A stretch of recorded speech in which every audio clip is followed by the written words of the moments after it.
स्नान करूंगा, नार नहीं कटवाई हो, है ना। सरयू में जाऊंगा, सरयू गंगा है ना, सरयू गंगा में जाकर के क्यों नार नहीं कटवाना, ये क्यों कहा? क्योंकि नार कटने के बाद ही सूतक लगता है। नार जब तक बच्चे का नहीं कटता तब तक सूतक नहीं माना जाता है, और जब तक दाग संस्कार नहीं होता है उस प्राणी का तब तक सूतक नहीं माना जाता है। दाग संस्कार के बाद ही सूतक लगता है।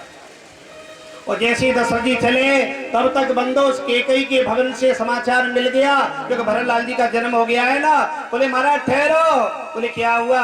बोले केकई के भवन में एक सुंदर बालक को जन्म भयो है। आप दशरथ जी के आनंद की सीमा का कौन वर्णन कर सकता है। और दशरथ जी आगे बढ़े और तब तक सुमित्रा के भवन में दो सुंदर राजकुमारों का जन्म हो गया है। दौड़ पड़ी दासी, महाराज बधाई हो, बधाई। बोले क्या हुआ? बोले सुमित्रा के भवन में सुंदर दो बालक भये हैं। दशरथ जी की तो प्रेम की आंख में आंसू गिरते। आज गुरुदेव का वचन सत्य हो गया। गुरुदेव ने कहा था ना कि धरो धीर हो यही सुत चारी। चार पुत्र होंगे, सरयू गंगा में आए हैं, डुबकी लगाई है और जल भर भर के अपनी पूर्वजों को पिलाया है। ये पुत्र के जन्म के समय जल भर के क्यों डाला जाता है? हमारे यहाँ तो होता है, यहाँ की पद्धति नहीं पता है। बेटी के जन्म में नहीं, पुत्र के जन्म में और जल भर के पहले कुआं से बाल्टी भर के डालते थे, फिर नल हो गए, अब समर हो गई, नहीं है तो रखा है सुई लगा दो। तो इसलिए किया जाता है मांगेलाल जी, अपने पूर्वजों को पितरों को जल पिलाया जाता है कि तुम्हारे आशीर्वाद से हमारे घर में तुम्हें तर्पण करने वाले, पिंडदान करने वाले, जलदान देने वाले पुत्र आ रहे हैं। तुम सदैव जल पीते रहोगे, प्यासे नहीं रहोगे। कम से कम 15 दिन कनागतों में तो तुम्हारा तर्पण श्राद्ध होता ही रहेगा। और सच बताऊं, जिसने अपने पूर्वजों की सेवा नहीं की है, अपने पूर्वजों को जलदान पिंडदान नहीं किया है, तर्पण नहीं किया है, श्राद्ध नहीं किया है, आगे चलकर उनकी पीढ़ियां नष्ट हो जाती हैं, समाप्त हो जाती है, वंश परंपरा समाप्त हो जाती है। वंश तो उसी का चलता है ना जिसके पूर्वज उसे आशीर्वाद देते हैं। जिन घरों में बहुत काल के बाद, पूरन जी, बहुत काल बाद भी संतान सुख नहीं मिलता है विवाह के बाद में, उन घरों में पितरों का दोष लगा है। उनकी पितर रुष्ट हो गए हैं, जिन्होंने पसीना खून बहा बहा के मेहनत कर करके और तुम्हारे लिए सब कुछ बनाया, तैयार किया है। आज तुम कनागतों में उनके लिए श्राद्ध नहीं कर सकते हो, पिंडदान नहीं कर सकते हो, 2 गज जमीन पर उनका चबूतरा नहीं बना सकते हो।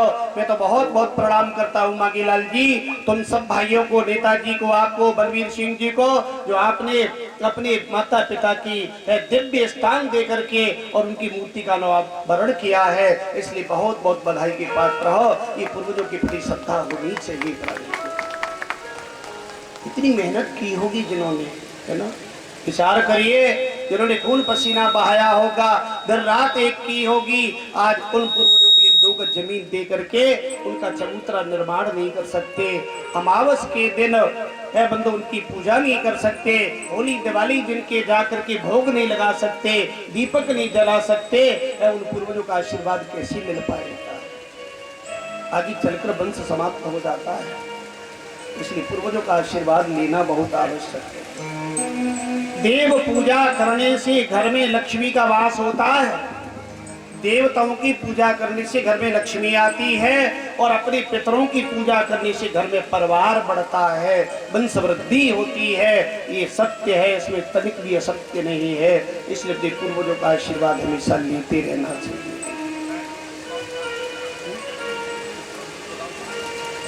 इसलिए पितृदोष लग जाता है, और जिनके घरों में बहुत समय तक संतान सुख नहीं, पितृदोष लगा है, वो हर महीने की अमावस ये जो आती है ना, उस अमावस से एक दिन पहले 14, जैसे आज 14 से कल अमावस है ना, 14 को पीपल के 7 पत्ते तोड़ने चाहिए, और 7 पत्तों पर बंदो श्री राम नाम लिखना चाहिए, और श्री राम नाम लिख करके कलाबे में उनकी बंदरवार माला बनानी चाहिए। उस माला को 14 के दिन अपने दरवाजे पर बांध देना चाहिए, उन 7 पत्तों वाली पीपल के पत्तों की माला।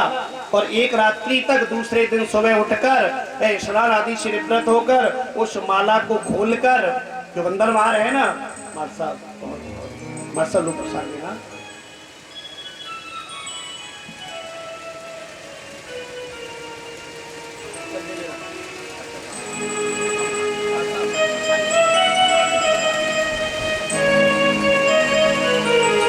रामचंद्र भगवान की। उस माला को खोल करके और कच्चे दूध में उस माला को स्नान करा के और भोले बाबा की शिवलिंग जो होती है ना, वो शिवलिंग पर ओम नमः शिवाय का 1 से 8 बार जाप करते हुए उस माला को भगवान शिव की पिंडी पर अर्पित कर देना चाहिए कि हे भोले बाबा, हमारे पितरों का जो दोष हमारी कुंडली में है, हमारे घर में जो पितृ दोष है, उसे दूर करके हमारे घर में संतान सुख हो जाए, हमारे घर में एक किलकारी बालक की सुनाई दे जाए। और 3 अमावस अगर तुम ऐसा कर लोगे तो मैं आपको व्यासपीठ से वचन दे रहा हूँ कि बहुत जल्दी तुम्हारे घर में पितृदोष समाप्त होकर के पुत्रों की कृपा होने लग जाए। इसलिए करना चाहिए पूर्वजों की कृपा। अब भैया गिरिराज सिंह जी स्वागत कर रहे हैं। भैया जोरदार तालियों से थोड़ा सा मनोबल बढ़ा दिया करो ना, और तुम्हें जरूरत पड़े तो बाद में हमसे ले लिया करो, पर मनोबल बढ़ा दिया करो गम धर्म किसी का।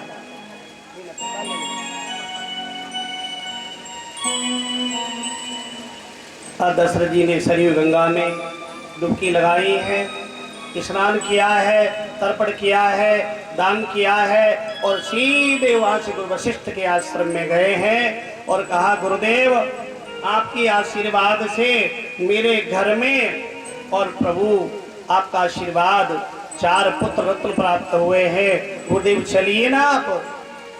और गुरुदेव को लेकर बड़ी भारी भीड़ लग रही है। दशरथ जी बिना गुरु के तो कोई कार्य करते ही नहीं है, बिना गुरुदेव के तो कोई कार्य नहीं। सीढ़ी भी निर्माण करनी है अगर सरयू गंगा पर तो गुरुदेव से पूछ करके सीढ़ी निर्माण करते हैं। इतना गुरु का सम्मान करते हैं महाराज दशरथ जी, इसी तो गुरु का आशीर्वाद मिला। और आज तो तैसे गुरु तैसे चेला, ओए नरक में ठेलम पेला, लोभी गुरु लालची चेला, ओए नरक में ठेलम पेला। चेला भी लालची और गुरु भी लोभी है। क्या चलो चेला तो सोचता है कि गुरु जी से हमें धन संपत्ति मिल जाए, चेला गुरु भी सोचते हैं कि हमें चेला से मिल जाए, एक रूम बनवा दें, है ना, इतनी गज जमीन के इतने पैसे हैं, एक ऊपर वाले रूम के इतने पैसे हैं, नीचे वाले रूम के इतने पैसे हैं, एक गौ सेवा के लिए इतना मासिक दान देना है, 1 वर्ष का इतना देना है, एक गौ पालन का इतना देना है, आजीवन ये करना है, ये सब कुछ है ना। तो गुरु को चेला की नहीं पता, चेला को गुरु की नहीं पता, है ना। क्या पूछोगे अपने सुख दुख की बात गुरुदेव से, है ना। दशरथ जी तो गुरुदेव से सारी बात पूछ करके क्रिया करते थे। और आज है जो हजारों लाखों चेला घूम रहे वो अपने गुरु के पास चले जाएं और पूछ रहे कि गुरुदेव बताओ हमें ये महान संकट से उबारो ना हमें, तो वो कह देंगे उनके सेवक जो लगे हुए ना, जाओ जाओ गुरु जी को फुर्सत नहीं, बोले जानते कहाँ से आए हो। ऐसे गुरु क्या कल्याण करेंगे। आज तो भाई गुरु हो गए ना, बाबा जी लिख देते हैं ना कि हरे शिष्य धन सो कन हरई, हरे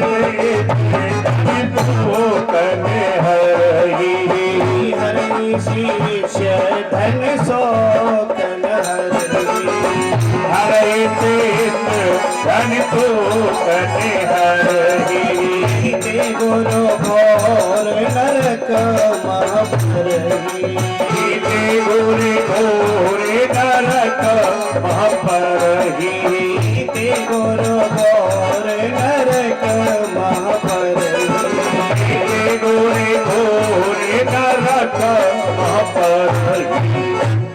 हरई शिष्य धन शोकन हरई और ते गुरु घोर नरक महापरही। चेला पे धन तो हरण कर ले और चेला पे संकट आए तो गुरु जी 100 कुछ दूर भाग जाए, गुरु जी का नहीं पता कहाँ गुरु, ऐसे गुरु घोर नरक में जाते। इसलिए आज तो गुरुओं की दशा हो रही है ना। दूसरे को तो खूब उपदेश करने में लगे हैं, इस माया से रहित हो जाओ, संसार से परे हो जाओ, और स्वयं उसी माया में उसी संसार में इतने लिप्त हो गए हैं तो उसके बिना तो जी नहीं सकते हैं। वो सारे विलासिता भोगों में लगे हुए हैं। महात्मा किसे कहते जानते हो? महति ब्रह्मणी महात्मा यश महात्मा, ब्रह्म हो जिसके मन में उसका नाम है महात्मा। और आज देखो इतने तुम्हें सच बताऊं, सबसे ज्यादा धन मिलेगा तो 2 व्यक्तियों पर मिलेगा, एक तो ये मठाधीश और एक सत्ताधीश, 2 ही पर धन मिलेगा तुम्हें। और हम तुम लोग तो अपने जीवन यापन कर रहे हैं गृहस्थी का।